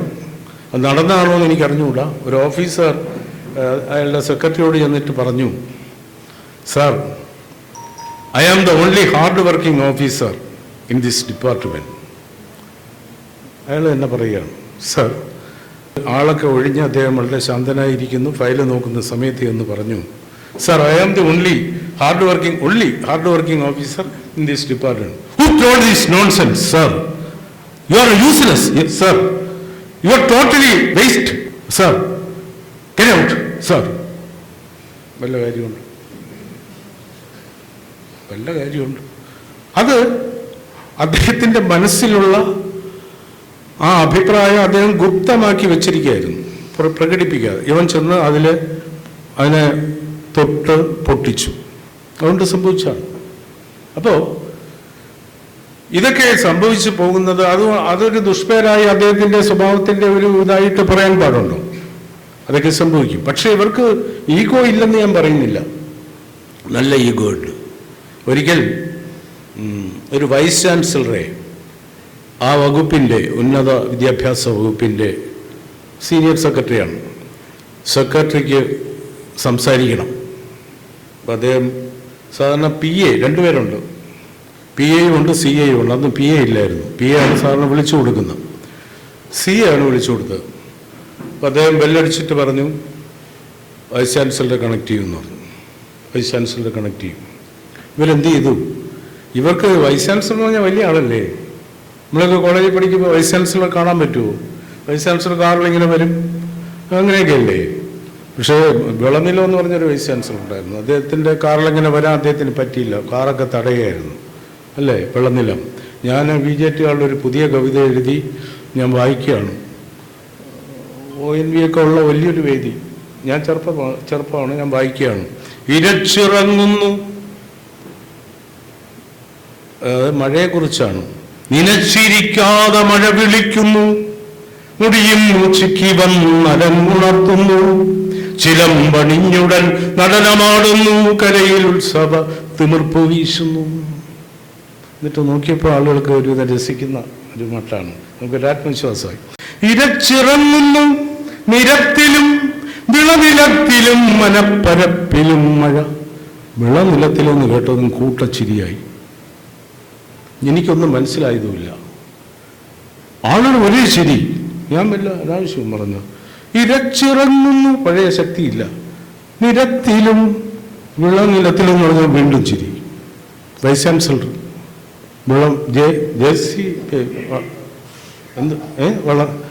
വിളനിലം. ഞാൻ പിന്നെ അന്ന് തന്നെ കവിത തിരുത്തി. എങ്ങനെ തിരുത്തി? ഇരച്ചിറങ്ങുന്നു നിരത്തിലും നിറനിലത്തിലും മനപ്പരപ്പിലും മഴ. പിന്നെയാണ് രക്ഷപ്പെട്ടത്. അപ്പോൾ അങ്ങനെയുള്ള വൈസ് ചാൻസലർമാരുണ്ടായിരുന്നു. അപ്പോൾ എങ്കിലും വൈസ് ചാൻസലർ എന്ന് പറഞ്ഞാൽ നമുക്ക് വലിയ, അന്നൊക്കെ സുകുമാരൻ നായർ എന്ന് പറഞ്ഞൊരു വൈസ് ചാൻസലർ ഉണ്ടായിരുന്നു. VK സുകുമാരൻ നായർ. അദ്ദേഹം ഭയങ്കര ദേവീക്ഷക്കാണ്. എപ്പോഴും കടുത്ത മുഖമാണ്. അപ്പോട്ടെ. അപ്പോൾ ഈ സ്ത്രീ എന്ത് ചെയ്തെന്നറിയോ? നമ്മുടെ CA എന്ത് ചെയ്തെന്നറിയോ? വൈസ് ചാൻസലർ വലിയ പുള്ളിയല്ല. അദ്ദേഹത്തെ വിളിക്കാൻ പറഞ്ഞിട്ട് ഇദ്ദേഹത്തെ വിളിച്ചിട്ട് പറഞ്ഞു, സാർ വൈസ് ചാൻസലർ വിളിച്ചിട്ടുണ്ട്, സാർ ഫോൺ എടുക്കണമെന്ന് പറഞ്ഞു. അദ്ദേഹം ഫോൺ എടുത്തപ്പോൾ വൈസ് ചാൻസലർക്ക് കൊടുക്കുന്നേ ഉള്ളൂ. ഇദ്ദേഹം 2 മിനിറ്റ് പിടിച്ചു. അപ്പോഴാണ് വൈസ് ചാൻസലർ ആരാ സംസാരിക്കുന്നു? സെക്രട്ടറിയാണ്. സാർ, അങ്ങനെ ഒരു സിസ്റ്റം ഉണ്ട് സാർ. അദ്ദേഹം കാര്യം പറഞ്ഞിട്ട് ഈ സ്ത്രീയെ അകത്ത് വിളിച്ചു. നല്ല രീതിയിൽ വഴക്ക് പറഞ്ഞു. കാരണം പ്രോട്ടോകോൾ അനുസരിച്ച് അദ്ദേഹത്തിൻ്റെ എത്ര താഴെയാണ് vice chancellor. Warrant of precedence എന്ന് പറഞ്ഞൊരു രേഖയുണ്ട്, ഒരു മാർഗരേഖയുണ്ട്. അതിൽ ഓരോരുത്തരുടെയും പ്രോട്ടോകോൾ ഉണ്ട്. അപ്പോൾ വൈസ് ചാൻസലർ താഴെയാണ്. ഇയാളെ വിളിച്ച് ക്യൂവിൽ നിർത്തിയിട്ട് വേണം അവിടെ വിളിക്കാൻ. ഈഗോയാണ്. ഈഗോ മാത്രമല്ല, അതാണ് അതിൻ്റെ നടപടിക്രമം. അതാണ് എൻ്റെ നടപടിക്രമം. 90കളിലാണെന്ന് തോന്നുന്നു. അന്ന് ഞാൻ വളരെ യുവാവാണെങ്കിലും ഞാൻ നാട്ടരങ്ങ് ഫോക്ലോർ സെൻറ്റർ ആൻഡ് തിയേറ്ററിൻ്റെ ജനറൽ സെക്രട്ടറിയാണ്. ജോലിയുണ്ട്, ജനറൽ സെക്രട്ടറിയാണ്. അത് ഓണററി. പ്രസിഡന്റ് ഡോക്ടർ എഴുമംഗലം കരുണാകരൻ ആ വർഷം ഓണാഘോഷ കമ്മിറ്റിയിൽ ഞങ്ങൾക്ക് രണ്ടുപേർക്കും ക്ഷണം കിട്ടി. അതായത് ശ്രീനിവാസൻ സാറായിരുന്നു അന്നത്തെ CPIയുടെ നേതാവായ ശ്രീനിവാസൻ, അദ്ദേഹമായിരുന്നു ടൂറിസം മിനിസ്റ്റർ. അപ്പോൾ അവരൊരു തീരുമാനമെടുത്തു, ഈ സാംസ്കാരിക രംഗത്തുള്ള സാംസ്കാരിക സംഘടനകളുടെ മുന്തിയ സംസ്കാര സംഘടനകളുടെ പ്രതിനിധികളെ കൂടി ഓണാഘോഷ കമ്മിറ്റിയിൽ എടുക്കണം. അങ്ങനെ സൂര്യ കൃഷ്ണമൂർത്തി അതിനകത്തുണ്ട്, ഞാനും കർണാടക സാറുമുണ്ട്. അങ്ങനെ ഞങ്ങൾ അതിൽ മെമ്പേഴ്സായി തീരുമാനമെടുക്കുകയാണ്, എങ്ങനെ ഓണാഘോഷം എങ്ങനെ നമുക്ക് ഏറ്റവും കൂടുതൽ എഫക്റ്റീവായിട്ട് ചെയ്യാം. അപ്പോൾ എവിടെയൊക്കെ ചെയ്യാം, കനകക്കുന്നിലുണ്ട് എന്തൊക്കെ പരിപാടികൾ, എങ്ങനെ ചാർട്ട് ചെയ്യണം, എങ്ങനെ സ്ലോട്ടുകൾ അനുവദിക്കണം, അത് മാത്രം മതിയോ, പ്രൊസഷൻ ഇങ്ങനെയുള്ള കാര്യങ്ങളുടെ ആലോചനയാവും. ടൂറിസം ഡയറക്ടർ അന്ന് ഇദ്ദേഹമാണ് നമ്മുടെ K. ജയകുമാർ, ജില്ലാ കളക്ടർ T. ബാലകൃഷ്ണൻ, ആ കമ്മിറ്റിയാണ്. അപ്പോൾ ബാലുഗിരിയത്തുണ്ട്. ബാലുഗിരിയത്ത് ടൈറ്റാനിയത്തിലൊരു ഉദ്യോഗസ്ഥനാണ്. അദ്ദേഹം ആ ജോലി കളഞ്ഞിട്ടില്ല, ലീവ് എടുത്താണ് സിനിമ ചെയ്യുന്നത്. ഒരു വർഷം 5 സിനിമ ചെയ്ത വർഷമുണ്ട്. എങ്കിലും അദ്ദേഹം നൈറ്റ് ഡ്യൂട്ടിക്കൊക്കെ പോവും. അദ്ദേഹം അവസാനം വരെ ആ ജോലിയിലുണ്ടായിരുന്നു എന്നാണ് എൻ്റെ അറിവ്. അപ്പോൾ അദ്ദേഹമുണ്ട്. അപ്പോൾ ഒരു കളക്ടറാണ് മിക്കവാറും മീറ്റിങ്ങൊക്കെ കൈകാര്യം ചെയ്യുന്നത്. കൈകാര്യം ചെയ്ത് കഴിഞ്ഞപ്പോൾ ഈ മിസ്റ്റർ ബാലുക്കിരിയത്ത് അദ്ദേഹം പോയി കളക്ടറോട് പറഞ്ഞു, സാർ ഇനിയിപ്പോൾ ഈ ഓണാഘോഷത്തിൻ്റെ പുറകെയാണ് ഞങ്ങളെല്ലാവരും ആണല്ലോ, അപ്പോൾ നമുക്ക് ഓഫീസിലൊന്നും പോകാൻ പറ്റില്ല, ഇത് ഡ്യൂട്ടി ആയിട്ട് ട്രീറ്റ് ചെയ്യണമെന്ന് പറഞ്ഞിട്ട് ഒരു കത്ത് അയക്കണമെന്ന്. പുള്ളിക്ക് അതിനെപ്പറ്റി അറിയാം, വശം അറിയാം പറഞ്ഞു. അപ്പം അദ്ദേഹം പറഞ്ഞു, ADM-നെ വിളിച്ചിട്ട് പറഞ്ഞു. ADM എന്ന് പറഞ്ഞപ്പോൾ എല്ലാവർക്കും അറിയാം ആരാണ് ADM, എന്താണ് കളക്ടറുമായിട്ടുള്ള ബന്ധം എന്നൊക്കെ അറിയാമല്ലോ. ADM-നെ വിളിച്ചിട്ട് പറഞ്ഞു, ഇദ്ദേഹത്തിന് ഡ്യൂട്ടി ആയിട്ട് ഈ പീരീഡ് അത്രയും ട്രീറ്റ് ചെയ്യാൻ വേണ്ടി ആർക്ക് അയക്കണം, അവിടുത്തെ ചെയർമാനോ? ഞാൻ പറഞ്ഞു, ഇപ്പം ആദ്യമൊന്നും അല്ലാതായെങ്കിലും ഞാൻ പറഞ്ഞു, സർ സെക്രട്ടേറിയറ്റിലെ ഉദ്യോഗസ്ഥൻ എന്ന നിലയ്ക്കല്ല ഞാൻ ഈ കമ്മിറ്റിയിൽ മെമ്പറായത്. ഞാൻ ഫോക്ലോർ സെൻറ്റർ ആൻഡ് തിയേറ്റർ നാട്ടരങ്ങിൻ്റെ ജനറൽ സെക്രട്ടറിയാണ്. ഈ ഗവൺമെൻറ്റിൻ്റെ ക്യാബിനറ്റിൻ്റെ തീരുമാനമാണ് സാംസ്കാരിക രംഗത്തുള്ള സംഘടനകളുടെ പ്രതിനിധികളെ കൂടെ ഉൾപ്പെടുത്തണമെന്ന്. അങ്ങനെ വന്നപ്പോൾ നമ്മുടെ സൂര്യയിൽ നിന്ന് കൃഷ്ണമൂർത്തിയുണ്ട്, ബാലുക്കിരിയത്തുണ്ട്, ആ മട്ടിലാണ് ഞാനും മെമ്പറായത്. അല്ലാതെ ഇവിടുത്തെ ആ ഒരു സ്റ്റാറ്റസിലല്ല. എന്തായാലും I won't agree, you have to do work here. ഇവിടുത്തെ വർക്കിന് കുഴപ്പമില്ലാതെ പ്രവർത്തിച്ചൂടെ? അത് പ്രവർത്തിക്കാം. എഴുതണം സാർ. അത് എഴുതി. He can attend these programme without detrimental to official duties. അങ്ങനെ തന്നെയാണ് എഴുതുന്നത്. സമ്മതിക്കുന്നതെല്ലാം അങ്ങനെ തന്നെയാണ്. അങ്ങനെ വാങ്ങിച്ചുകൊണ്ട് പോയി ഞാൻ അവിടെ കൊണ്ട് കൊടുത്തു. അദ്ദേഹം സമ്മതിച്ചു എന്ന് പറഞ്ഞു. അവർക്ക് മനസ്സിലായി. അവരെല്ലാം അത്ഭുതപ്പെട്ടു. നടക്കില്ല, ഞാൻ എന്തെങ്കിലും വാങ്ങിച്ചു പിടിച്ചുകൊണ്ട് വരുമെന്നാണ് വിചാരിച്ചത്. കൊണ്ടുകൊടുത്തു. പക്ഷെ എനിക്ക് ഓർഡർ കിട്ടിയെങ്കിലും ഞാനിവിടെ ഇരുന്ന് ജോലി ചെയ്തു. കാരണം അവിടെ അതിൻ്റെ ഒന്നും ആവശ്യമില്ലായിരുന്നു. വെറുതെ ഒരു അതിമോഹമായിരുന്നു ഇതെല്ലാം. ഞാൻ പറഞ്ഞു വന്നത്, അദ്ദേഹത്തിൻ്റെ ഈഗോ ഉണ്ട്. Who told you to become a member of a committee constituted by a district collector who is a very junior IAS officer to me എന്നാണ് പറഞ്ഞത്. അപ്പം അതൊക്കെ അവർക്കുണ്ട്. പിന്നെ നമ്മൾ എന്തെങ്കിലുമൊക്കെ ഒരു നല്ല കാര്യം, നിങ്ങളോട് പറഞ്ഞാൽ നിർത്താം, സമയം ഒരുപാട് പോയി. ഒരു നല്ല കാര്യം ചെയ്യണം. Yes, I am also. അപ്പോൾ ഞാൻ അതും കൂടെ പറഞ്ഞ് നിർത്താം. ശരിക്കും IAS-കാർക്കാണ് ഈ പറഞ്ഞതുപോലെ നമ്മുടെ സർവകലാശാല പോലെ. എന്തിന് ജയകുമാർ സാർ മലയാള സർവകലാശാലയുടെ വൈസ് ചാൻസലറായില്ലേ? ചെറിയ കാര്യമാണോ? മലയാളത്തിനൊരു സർവകലാശാല അദ്ദേഹത്തിൻ്റെ കയ്യിൽ കിട്ടുമ്പോൾ ഒന്നുമില്ല, സ്ഥലവും ഇല്ലെന്നാണ് എനിക്ക് തോന്നുന്നത്. സ്റ്റാഫില്ല, സംവിധാനങ്ങളില്ല, ഇൻഫ്രാസ്ട്രക്ചർ ഇല്ല എന്ന് പറഞ്ഞാൽ ചീഫ് സെക്രട്ടറി ആയിരുന്ന ആളാണ്. അടുത്ത അടുത്ത സീനെന്ന് പറയുന്ന ഒന്നുമില്ല. എന്നിട്ടും അദ്ദേഹം പറഞ്ഞ ഡേറ്റിൽ തന്നെ അത് പൂർത്തിയാക്കി.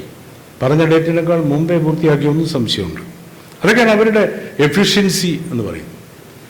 ഞാൻ ഹെൽത്തിലെ അഡീഷണൽ സെക്രട്ടറി ആയിരിക്കുമ്പോൾ എൻ്റെ സെക്രട്ടറി ഞാൻ ആദരിക്കുന്ന ഡോക്ടർ ഇളങ്കോവൻ IAS, ഇതിന് ഡോക്ടറാണ്. അപ്പോൾ അദ്ദേഹം എന്നോടുള്ള സ്നേഹം കൊണ്ടാണോ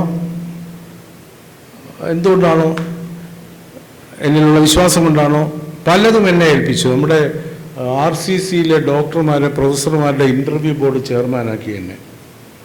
RCCയിലുള്ള പ്രൊഫസർമാരുടെ സെലക്ഷൻ്റെ ഇൻ്റർവ്യൂ ബോർഡ് ചെയർമാനാക്കി, പല ബോർഡിൻ്റെയും ചെയർമാനാക്കി. പലയിടത്തും ഞാൻ പോയി. രാജ്ഭവനിൽ എന്നോട് 11:30 മണിക്ക് വിളിച്ചിട്ട് പറഞ്ഞു 12 മണിക്ക് അവിടെ പോയി ഒരു ഫോട്ടോ എടുത്തിട്ട് വരണമെന്ന് പറഞ്ഞു. ഞാൻ വിചാരിച്ചു സാർ അത് ഇവിടെ നിന്ന് എടുക്കാൻ, അതല്ല അവിടെ ഒരു ഫംഗ്ഷൻ ഉണ്ട്, അവിടെ ഫോട്ടോ എടുക്കുക എന്നുള്ളതാണ് നമ്മുടെ കാര്യം. ആ ഫോട്ടോ എടുത്തിട്ട് വന്ന അവിടെ ചെന്നപ്പോൾ ഇദ്ദേഹമാണ് പോകേണ്ടിയിരുന്നത്.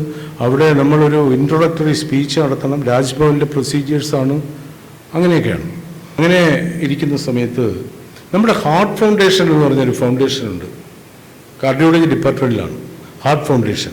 കാർഡിയോളജി ഡിപ്പാർട്ട്മെൻറ്റിൻ്റെ ഹെഡ് തന്നെയാണ് ഹാർട്ട് ഫൗണ്ടേഷൻ്റെ ഹെഡ്. കോടിക്കണക്കിന് രൂപയുടെ അലോട്ട്മെൻ്റ് ഉണ്ട്. പക്ഷെ അവർ പ്രത്യേകിച്ചൊന്നും ചെയ്യുന്നില്ല. അവിടുത്തെ കാര്യങ്ങൾ തന്നെയാണ്. ഈ ഹാർട്ട് ഫൗണ്ടേഷനെ കുറച്ച് സ്ഥലം കൊടുത്തു, ആ സ്ഥലം എടുത്ത് കെട്ടിടം വയ്ക്കുക, അതൊന്നും നടക്കുന്നില്ല. അങ്ങനെ ഈ ഫണ്ട് അവിടെ കെട്ടിക്കിടക്കുകയാണ്. അപ്പം ഞാൻ ഈ പല പത്രങ്ങളിലും വായിച്ചതോ അനുഭവത്തിൽ നിന്ന് അറിഞ്ഞത്, നമ്മുടെ ആളുകൾക്ക് ഹാർട്ട് അറ്റാക്ക് വന്നാലേ ഏതെങ്കിലും ആശുപത്രി കൊണ്ടുപോയാൽ അവർ പറയും മെഡിക്കലിൽ പോട്ടെ എന്ന് പറയും. മെഡിക്കൽ കോളേജിൽ കൊണ്ടുപോകും, സീരിയസ് ആണ്, പെട്ടെന്ന് മെഡിക്കൽ കോളേജിൽ കൊണ്ടുപോകുമെന്ന് പറയും. അങ്ങനെയല്ലേ? എൻ്റെ ചോദ്യം അതല്ല. ഈ മെഡിക്കൽ കോളേജ് അന്ന് എല്ലാ ജില്ലയിലും ഇല്ല, ഇന്നും ഇല്ലെന്ന് തോന്നുന്നു. അപ്പം ഈ മെഡിക്കൽ കോളേജ് ഇല്ലാത്ത ജില്ലക്കാരെന്ത് ചെയ്യും? പത്തനംതിട്ട, അവരൊന്നുമില്ല, ട്രിവാൻഡ്രത്ത് വരണം, അല്ലെങ്കിൽ കോട്ടയത്ത് പോകണം. അപ്പോഴേക്കും ഇയാൾ അങ്ങ് പോയിരിക്കും, നമ്മുടെ രോഗി പോയിരിക്കും. അപ്പം ഇതൊരു സംഭവമാണ്. ഞാൻ അതിനെക്കുറിച്ച് അന്വേഷിച്ചപ്പോൾ പറഞ്ഞത് DHS പറഞ്ഞാണ്. അതെന്താണെന്ന് വെച്ചാൽ നമ്മുടെ ഈ PHCയിലോ അല്ലെങ്കിൽ ജില്ലാ ആശുപത്രിയിലോ താലൂക്ക് ആശുപത്രിയിലോ കൊണ്ടുപോയാൽ അറ്റാക്ക് വന്ന ആളല്ലേ, അവിടെ എന്തെങ്കിലും ചെയ്ത് അവിടെ വെച്ച് എന്തെങ്കിലും സംഭവിച്ചാൽ ആളുകൾ ആശുപത്രി കയറി അടിക്കും. നിങ്ങൾ എന്തുകൊണ്ട് മെഡിക്കൽ കോളേജ് വിട്ടില്ല? ഇവിടെ വന്നതിന് ശേഷമാണ്, ചുമ്മാ സംസാരിച്ചുകൊണ്ട് വന്ന ആളാണ്, കുമാരനാശാൻ്റെ പദ്യം പറഞ്ഞുകൊണ്ട് വന്ന ആളാണ് എന്നൊക്കെ പറയും. അതുകൊണ്ട് അവർ സേഫാകാൻ വേണ്ടി അങ്ങോട്ട് വിടുന്നു. അപ്പോൾ അറ്റാക്ക് വന്നാലോ 3 മണിക്കൂറാണ് ഗോൾഡൻ ടൈം. അറ്റാക്ക് വന്നാലും സ്ട്രോക്ക് വന്നാലും 3 മണിക്കൂറിനുള്ളിൽ നമ്മൾ മെഡിക്കൽ കോളേജിൽ പോകണം. അപ്പം അന്നേരം അവർ ഈ സ്ട്രോക്ക് അലിഞ്ഞു പോകാനൊരു വില കൂടിയ ഇഞ്ചക്ഷൻ ഉണ്ട്. ആ ഇഞ്ചക്ഷൻ എടുത്തു കഴിഞ്ഞാൽ ഈ പ്ലോട്ട് അങ്ങ് മാറും. അത് സമയത്തെടുത്തില്ലെങ്കിൽ പിന്നെ ആള് രക്ഷപ്പെടണമെന്നില്ല. അഥവാ രക്ഷപ്പെട്ടാലും പിന്നെ ആൻജിയോപ്ലാസ്റ്റിയോ ബൈപ്പാസോ ഒക്കെ ചെയ്യേണ്ടി വരും. പക്ഷേ ഈ 3 മണിക്കൂറിനകത്ത് ഇതെടുത്താൽ വിജയിക്കും. അപ്പം ഞാൻ DHSനോട് ചോദിച്ചു നമുക്ക് എന്ത് ചെയ്യാൻ പറ്റും. അവരെയും വിളിച്ചു, നമ്മുടെ DME ഒക്കെ വിളിച്ചു. എൻ്റെ മുറിയിൽ വെച്ചൊരു ചർച്ച നടത്തി. ഇത്രയും ഫണ്ടുണ്ടല്ലോ, ഒരു കാര്യം ചെയ്യാം, നമുക്ക് ഈ ഹെൽത്ത് സർവീസിലെ ഡോക്ടർമാരെ കുറച്ച് പേരെ നമുക്ക് ട്രെയിനിങ് കോളേജുണ്ട്, ട്രെയിനിങ് കോളേജിൽ കൊണ്ടുവന്നിട്ട് അവർക്കൊരു ട്രെയിനിങ് കൊടുക്കാം, 15 ദിവസത്തെ ട്രെയിനിങ്. അവർക്കെല്ലാം അറിയാം, MBBS ഒക്കെ കഴിഞ്ഞവരല്ലേ. എങ്കിലും ഒരു ട്രെയിനിങ് കഴിഞ്ഞിട്ട് ഏതാനും ദിവസങ്ങൾ അവർക്ക് ഈ കാത്ത് ലാബിലോ അല്ലെങ്കിൽ തിയേറ്ററിലോ ഒരു പ്രാക്ടിക്കൽ ട്രെയിനിങ്, അതും കഴിഞ്ഞ് അവർക്കൊരു സർട്ടിഫിക്കറ്റ് കൊടുക്കുക. എന്നിട്ട് അപ്പോൾ അവർ ഒന്നുകൂടി ഓതറൈസ്ഡായി അല്ലേ, ആധികാരികമായി. എന്നിട്ട് ഈ മരുന്ന് ഇത്രയും കാശ് ഇവിടെ ഉണ്ടല്ലോ, കുറച്ച് എമൗണ്ട് എടുത്ത് എല്ലാ PHCയിലും ഈ ഗോൾഡൻ ടൈമിൽ കുത്തിവെക്കുന്ന വില കൂടിയ മരുന്ന് അവൈലബിൾ ആക്കുക. ഹാർട്ട് അറ്റാക്കായിട്ട് വരുന്നവരെ അപ്പം തന്നെ അത് കൊടുക്കുക, അവർ രക്ഷപ്പെടും. പിന്നെ അവർക്ക് മെഡിക്കൽ കോളേജിൽ പോവുകയോ ഫർദർ ഫോളോ അപ്പ് ചെയ്യുകയോ ഒക്കെ ചെയ്യാമല്ലോ. എല്ലാവരും സമ്മതിച്ചു. അത് വിജയപ്രദമായി നടപ്പിലായി. അതിൻ്റെ ഉദ്ഘാടനം നടത്താൻ അവരെല്ലാം കൂടി എന്നെ തന്നെ ക്ഷണിച്ചു. ഇത് സാറിൻ്റെ ആശയമാണ്, അതുകൊണ്ട് സാർ തന്നെ അത് യൂട്യൂബിലുണ്ട്. എനിക്കതൊക്കെ ധൈര്യമായിട്ട് പറയാൻ കഴിയുന്നത് അന്ന് അവിടെ നടത്തിയ പ്രഭാഷണം ഉദ്ഘാടനം യൂട്യൂബിലുണ്ട്. അപ്പോൾ ഇപ്പോഴും അത് എത്രത്തോളം നടക്കുന്നു എന്നറിയില്ല. ഇടയ്ക്ക് ചോദിച്ചപ്പോൾ എല്ലായിടത്തും ആ മരുന്നുണ്ടെന്ന്